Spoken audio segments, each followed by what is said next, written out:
and this is the what if you have to evacuate topic. I'll leave it over to Rick to pick up the topic and run with it. Hello, everybody. Aye. How many of you guys have any possibility of evacuating from anywhere at any time? Raise your hand. Front I'm desk. just checking to see how many people on this particular broadcast are really have any problems or concerns or shortcomings as far as evacuating. I've lived in Florida since 1949. I've been through 6 hurricanes in Florida, one in the South Pacific, and a lot of that involved, do we evacuate or do we not evacuate? Okay, so it's kind of parallel to what we're talking about right now. If you have some place to, I went over this in part 2, and this is supposed to be part 3. And the first 4 or 5 things, 6 things I was going to talk about was going to make me say, the stable datum for part 3 would be stable datum. You're ahead of everyone else if, having listened to my part 2, you have a specific destination to evacuate to. You successfully navigated any alternative routes, et cetera, et cetera. All right, but since we're almost wrapping it up here, I got about 3 or 4 minutes. The biggest thing, single thing about evacuation is common sense. All right. I was actually involved in the biggest traffic jam, I think, in the history of Florida when the food and the drug people shut off the highway coming out of the Florida Keys for about 18 hours, all right, to find drugs coming out of the Keys. And so every tourist down there that was trying to get back to Florida from the Keys, we were in a 20-mile traffic jam. All right. So shit happens, right? Who knows? The government did it to us. And luckily I was in a brand new Chevrolet with a quart of margaritas. But that doesn't always happen that way, So I stressed the last time we talked about evacuation that your automobile or your truck is the ideal scene. We're really gifted in the United States, so everybody's got a vehicle, or it normally does. So if you don't have a vehicle, you can, you can kind of forget about evacuating.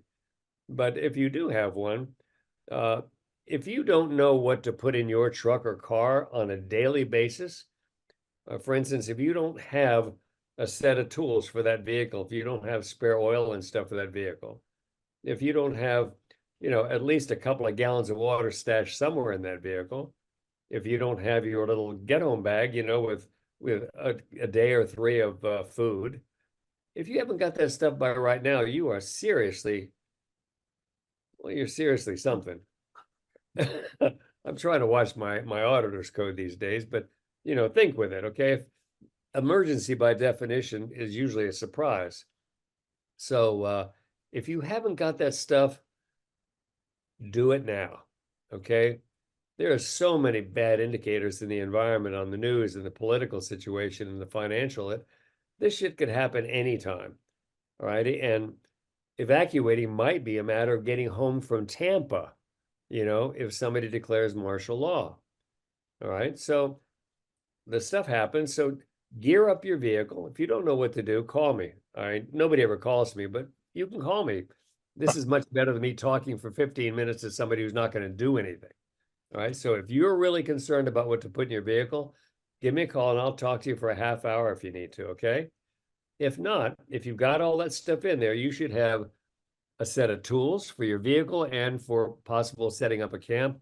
You need to have water. All right. I mean, just buying a case of electrolytic water for about $20 is never going to go bad in a can. You'd have 40 cans of water. You could really do well. A good set of boots, all right? Something that you could eat, something you could prepare a meal in. I'm sorry. We've talked about this for so many days and hours and minutes that I'm really flat on it. Okay. So call me if you have any questions. But the big thing to know about Florida is it's only got 3 routes out: Highway 19, Highway 95, and Highway 75. And if you're not early on the wave, don't go. Okay. It's the biggest traffic jam in the history of the world. Okay. So You might think in terms of finding out what's going on a little earlier. You might listen more closely to some alternative news. You might talk to your friends, so maybe you'll be the first on the block to know. That's about the only advice I can give you. Let me just hitchhike on what Rick said, which is that the way that I try to operate is I keep a little bit of an ear to the ground about what's going on, and particularly in the wars of the world. If Ukraine attacks Moscow, as recently happened, or Iran uh, announces it's going to attack Israel, as recently occurred, uh, these are things that could get out of hand. They could get out of hand in a hell of a short period of time. And so, what I am trying to be on top of is things that could result in some kind of a disaster situation that spreads rapidly, because it is extremely difficult to evacuate after the balloon has gone up broadly, just because of the number of cars on the road and things like that. Also, if you have a lot of suppression, so you'll have more car accidents. So if you've only got three highways that get out of this joint, and at least one of them is going to be jammed with car accidents.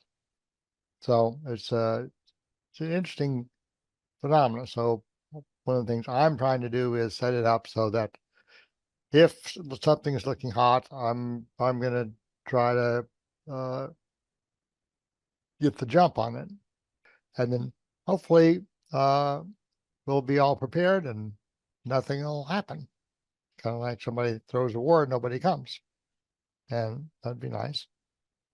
But it is compared with uh, the bad things that can happen if you're too late leaving. It just makes it to our advantage to do a few extra trips that don't end up having to be made to catch that one that does.